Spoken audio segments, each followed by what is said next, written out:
Mickey nervously undid the belt around the robe, clumsily letting it fall open. He turned away, embarrassed, but Cynthia tugged the robe from his shoulders with an exasperated sigh. "Come on, Shelley," she said firmly, "no more stalling. We don't have time for nerves." She handed him a tight, flesh-colored body-shaping garment that looked like a one-piece sports outfit. "Step in," she ordered. Mickey hesitated, but the pressure was too much. Slowly, he stepped into it. Cynthia helped pull the garment up over his body until it hugged tightly around his torso. It flattened his waist, padded his hips, and gave his chest a subtle curve. "Take a look," Cynthia said, gesturing toward the mirror. Mickey's eyes widened. In less than a minute, his reflection had shifted. He now saw a body that, at first glance, passed as feminine. It wasn't perfect, but it was enough to shake him. Melissa and Carol clapped their hands in delight. "Not bad," Melissa exclaimed. "You're really starting to look the part," Carol added. Cynthia smiled coolly. "You'll have several of these, so get used to it. Now let's move on." She handed him a set of clothes laid neatly on the bed: underwear, pantyhose, a denim skirt, and a white top. The girls helped him piece it all together until he looked, at least from the neck down, like any other student on campus. A pair of wedge-soled shoes completed the effect. "Now walk," Carol instructed. Mickey paced the room. "Feet closer together," Melissa corrected. "Don't stomp. Smooth it out. Think balance." It was awkward at first, but the girls coached him through each step: how to sit without wrinkling the skirt, how to keep his posture steady, even how to adjust small gestures so they wouldn't draw attention. Then came makeup. Melissa sat him in front of the mirror and began applying foundation. "This is just a trial run," she said, "but you'll get used to it." Mickey flinched as she plucked at his eyebrows. "Oh, sorry, Shelley," Melissa replied with a smirk. "Beauty has its price." They added a touch of mascara and eyeliner, just enough to soften his features. A pale pink lipstick finished the look. Finally, Carol pulled a wig over his head, light brown, shoulder length. She adjusted it until it framed his face naturally.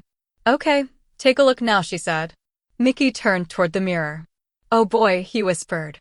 The reflection staring back at him was startling.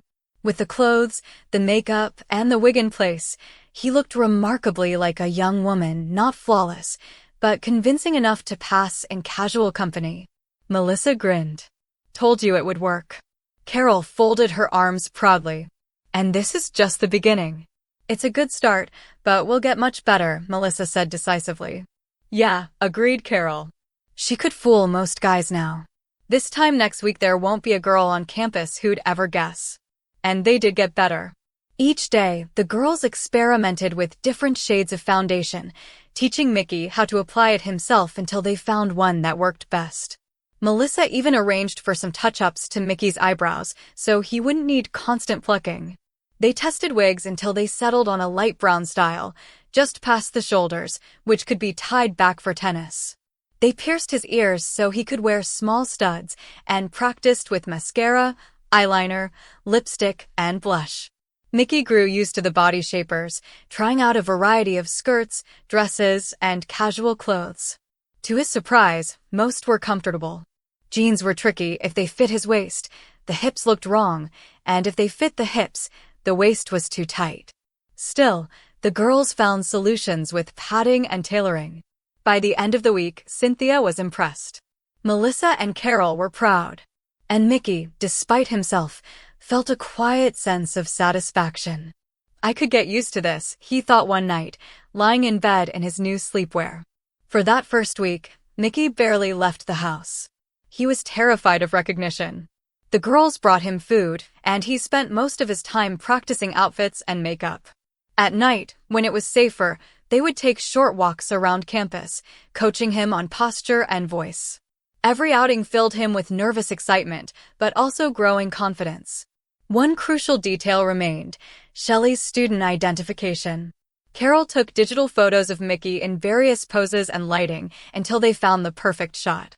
Cynthia, using her faculty access, uploaded it into the administration system. Now, anyone checking Shelley's file would see the profile and picture of a typical young female student. A student ID card followed soon after. By the second week, Mickey was fairly comfortable in the role, at least inside the house.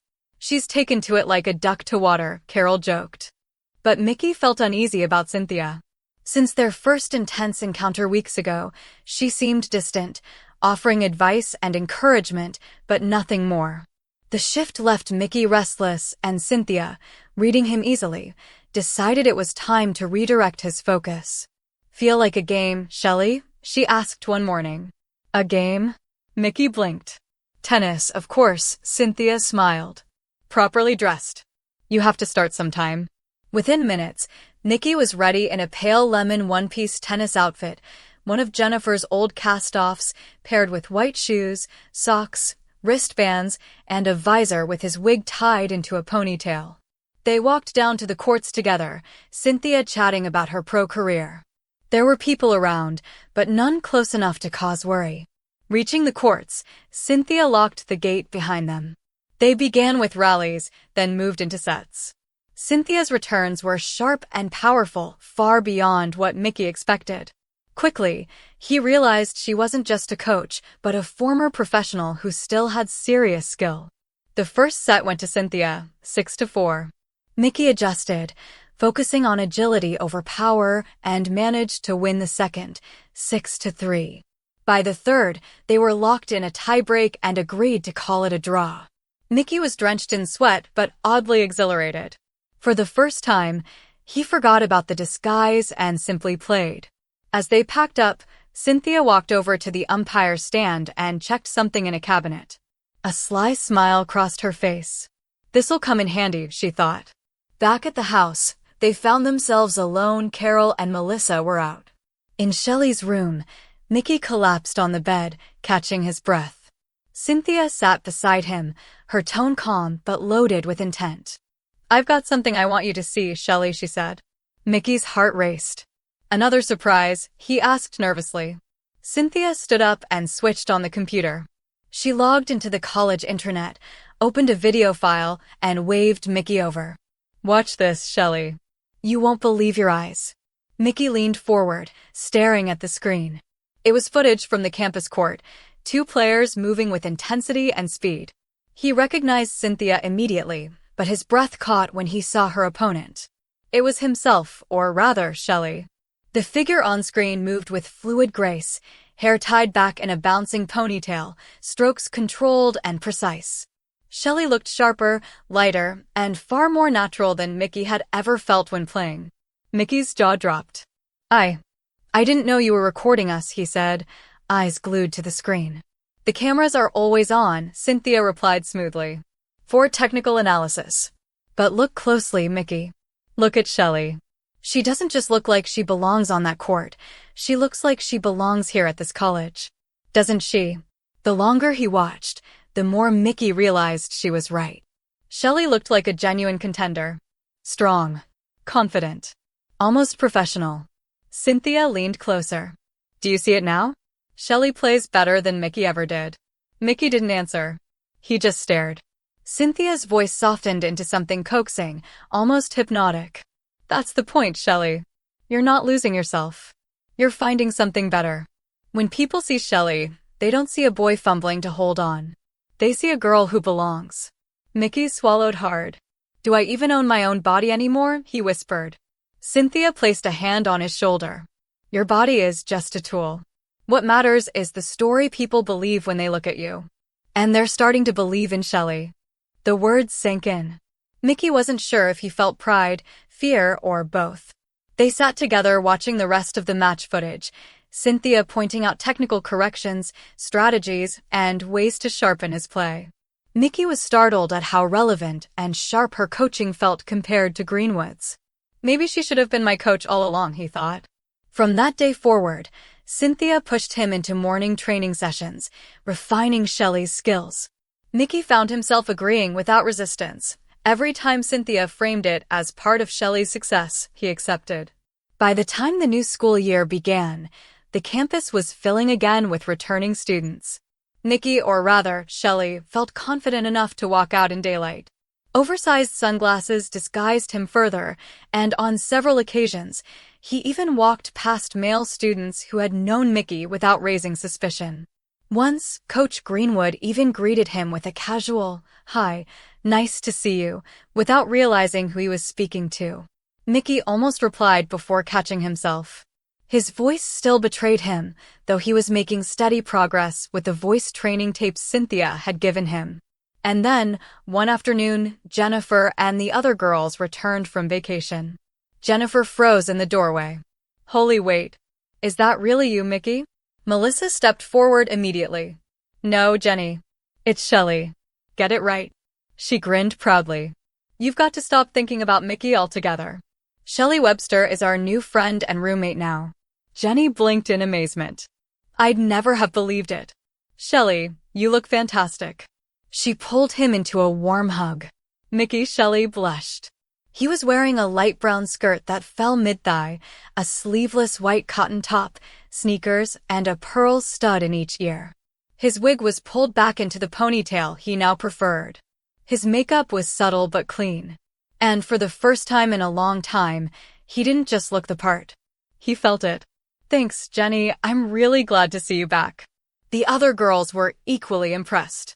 At first, they hadn't taken Cynthia's plan very seriously, but now that they saw Mickey, or rather Shelley, committed to the role, they agreed to help and protect her. They adopted Shelley as both a house mascot and a little sister. Some ground rules were settled about privacy in the house, but for the most part, everyone treated Shelley as one of them. Cynthia felt relieved. Thank goodness. No holdouts, she thought. Mickey threw himself into the semester's work. He kept up with online classes, though he did dare to attend a few lectures in person, always flanked by two of the girls to reduce suspicion. The real highlight was tennis. His daily sessions with Jennifer were intense. She was, as Cynthia promised, an incredible talent. Mickey had to fight to keep up with her agility and precision, though his serve remained stronger. Under Cynthia's coaching, his game improved too. She identified technical flaws Greenwood had never addressed. Apart from anything else, Mickey thought, "I'm going to come out of this a better tennis player than ever." After each session, Cynthia, Jenny, and Shelley would review the video footage, partly for training, partly for material Jenny's father wanted to see. To anyone else, it was simply video of two determined young women competing. "So far, so good," Cynthia remarked after several weeks. But she had a growing concern. Mickey, still a teenage boy under the surface, sometimes grew restless and distracted, especially around the girls. The last thing Cynthia needed was for him to develop an ill-timed crush, especially on Jennifer. She decided to confide in her closest ally on campus, Pam Jensen, a senior nurse at the medical center.